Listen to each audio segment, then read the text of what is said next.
तत्सवितुर्वरेण्यं भर्गो देवस्य धीमहि धियो यो नः प्रचोदयात्। ओम योगमाया भगवत्यै नमः। मित्रों, मैं रामोद पांडे शास्त्री आज कुमारी वैष्णवी चैनल से आप लोगों के समक्ष श्रीमद् देवी भागवत पुराण सप्तम स्कंध से 21वां अध्याय प्रस्तुत करने जा रहा हूँ। प्रस्तुत अध्याय में विश्वामित्र का राजा हरिश्चंद्र से दक्षिणा मांगना और रानी का अपने के विक्रय हेतु प्रस्तुत करना। सूत उवाच एतस्मिन्नान्तरे प्राप्तो विश्वामित्रो महातपः अंतकेन समः क्रुद्धो धनं स्वयाचितुं हृदा। जमराज के समान क्रोध से युक्त विश्वामित्र जी पहुंच गए राजा से अपनी दक्षिणा मांगने। उन्हें देखते ही राजा हरिश्चंद्र मूर्छित होकर गिर जाते हैं और राजा से यह वचन कहते हैं, हे राजेंद्र, उठिए उठिए और अपने अभिष्ट दक्षिणा मुझे दीजिए। क्यों? क्योंकि ऋणबंध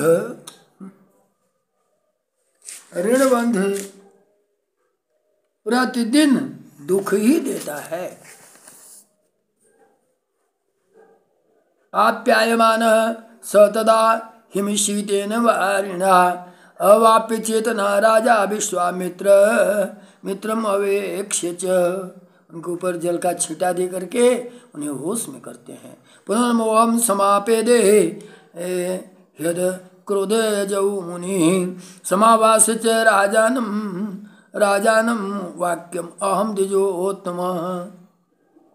कहते हैं, हे हरिश्चंद्र को आश्वासन देते हुए द्विज श्रेष्ठ विश्वामित्र जी कहने लगे।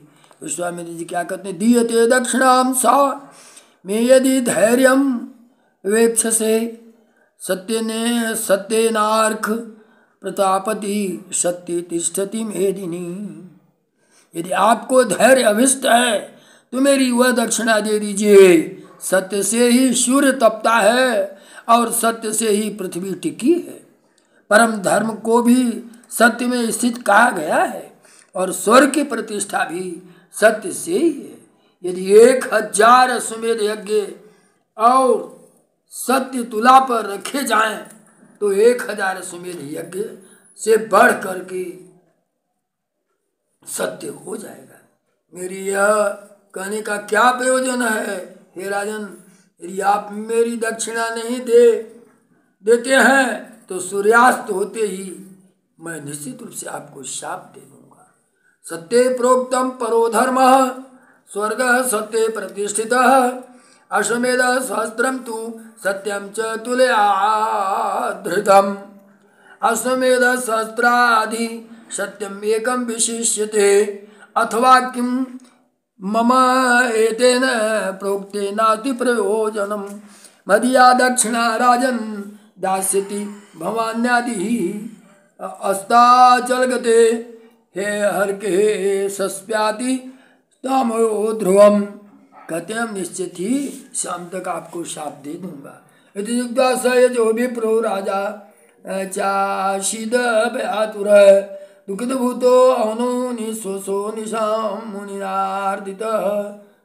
राजा अचेत तो था ही, फिर भी वह दक्षिणा न देंगे और सूर्यास्त तक तो निश्चित शाप दे दूंगा। ऐसे सुनकर के और परेशान हो गए।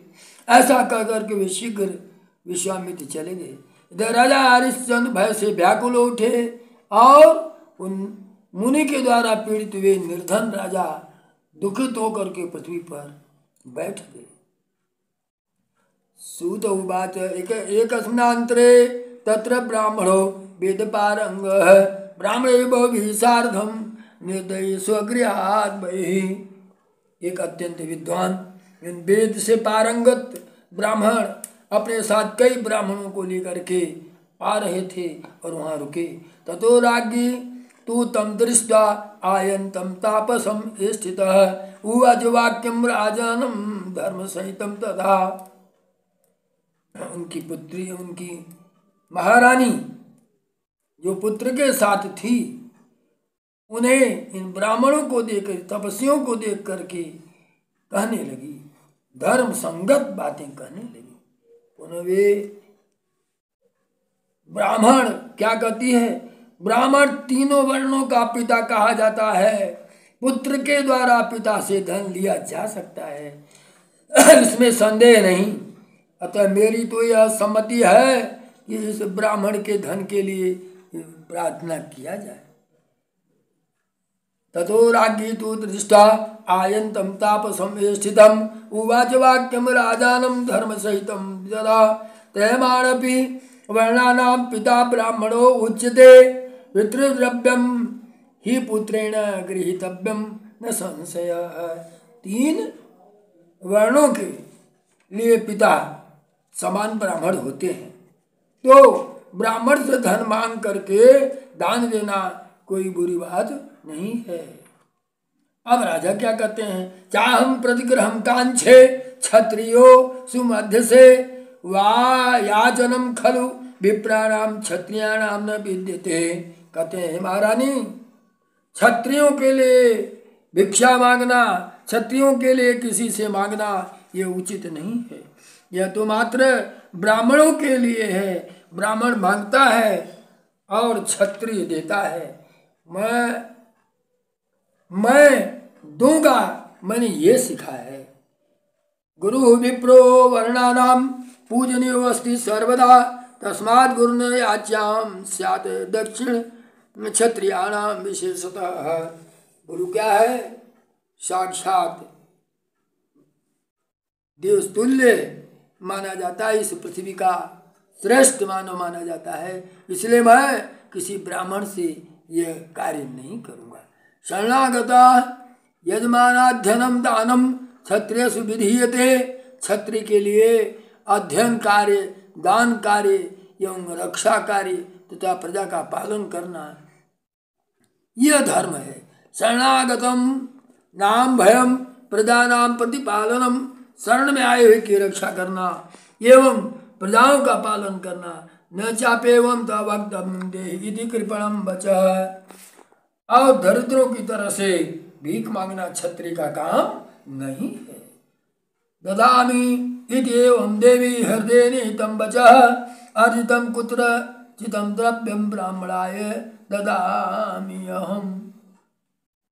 ऐसा दीन वचन क्षत्रिय को नहीं बोलना चाहिए, मुझे कुछ दीजिए, देता हूँ, ऐसा वचन मेरे हृदय में सदा विद्यमान रहता है।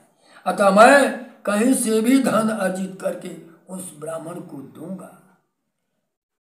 पत्नी उवाच, उनकी पत्नी बोलती है, काल सम विषम कर परिभव सम्मान मानदः काल कालम करोति पुरुष दातारम याचिकातारम च। ये काल खंड की जो है सबसे बड़ी विशेषता है कि समय कभी आपको भिक्षा याचक बना देगा तो कभी आपको बहुत बड़ा धनवान दाता बना देगा। विप्रेणाम विदुषा राजा क्रुद्धेना अति बलीयसा राज्यान् निरंतर सौख्यास्य पश्य कालस्य चेष्टिताम्। आप देखिए, एक विद्वान शक्तिशाली तथा कुपित ब्राह्मण ने आप जैसे राजा के सौख्य तथा राज्य से चित करके काल की यह चरित्र गति तो देखी। राजा बोले, अर्षिनातिधारेण वरम जीवातिधा कृता न तु मानम प्रत्यज्य देहि दे इति भाषितम। धारा वाली तलवार, तीक्ष्ण धारा वाली तलवार से जीव के 2 टुकड़े हो जाना ठीक है, किंतु सम्मान का त्याग करके दीजिए दीजिए ऐसा कहना मेरे लिए उचित नहीं है। महाभाग, मैं क्षत्रिय हूँ, अब किसी से कुछ भी नहीं कह सकता, अपितु अपने बाहुबल से अर्जित धन को नित्य दान करता रहा हूँ। पत्नी क्या कहती है, यदि ते ही महाराज है याचितुम न क्षमः मनः आम तु न्याय तो दत्ता दैवेरपि सवासयि अहम सास्या च पत्न्या च रक्षा चैव महादिते मनमौल्यम संगृहीत्वाथ गुरुवर्थ संप्रदीयताम्। एतद्वाक्यम उपसृत्य हरिश्चंद्रो महीपते कष्टम कष्टमिति प्राच्यम विललापते दुखितम भार्यां च भूय प्राहेदं कृतां वचनं मम विप्रशापादि अग्नि धन्वान् नीच उपयास्यमि। उनकी धर्मपत्नी कहती है, राजा हरिश्चंद्र महान कष्ट है, महान कष्ट है, ऐसा कर कर कहते हैं दुखित विलाप करने लगते हैं। क्यों करते हैं विलाप? पत्नी कहती है, आप मेरी रक्षा किए हैं, हे महादुते, आप मेरा मूल्य दे करके विश्वामित्र की दक्षिणा चुका दीजिए। अर्थात उनके कहने का यह अर्थ रहा कि आपने जीवन पर्यंत मेरी रक्षा किया है, मुझे सुख दिया है, आप अपने सत्यता की रक्षा के लिए मुझे विक्रय करके और ब्राह्मण का वरदान चुकता कर दीजिए। पत्नी की आवाज सुनकर राजा हरिश्चंद्र महान कष्ट में हो गए। ऐसा कहकर अत्यंत दुखित विलाप करने लगे। तब उनकी धर्मपत्नी ने पुनः कहा, आप मेरी यह बात मान लीजिए, अन्यथा विप्र के साप रूपी अग्नि से दग्ध हो जाने पर आपको नीच योनि में पहुंचना पड़ेगा। न तो द्रुत क्रीड़ा के लिए, न मदिरा पान के लिए, न राज्य के निर्मित और न तो भोग विलास के लिए ही आप ऐसा करेंगे। अतः मेरे मूल्य से गुरु की दक्षिणा चुका दीजिए और अपने सत्य रूपी व्रत का पालन करके सत्य व्रत को सफल कीजिए। श्रीमद्देवी भागवत महापुराणे अष्टादश सहस्रस्यां संहितायां सप्तस्कंधे हरिश्चंद्र उपाख्यान वर्णनम नाम एकविंशोऽध्याय। बोलो मां जगदम्बा की जय, योगमाया भगवती की जय।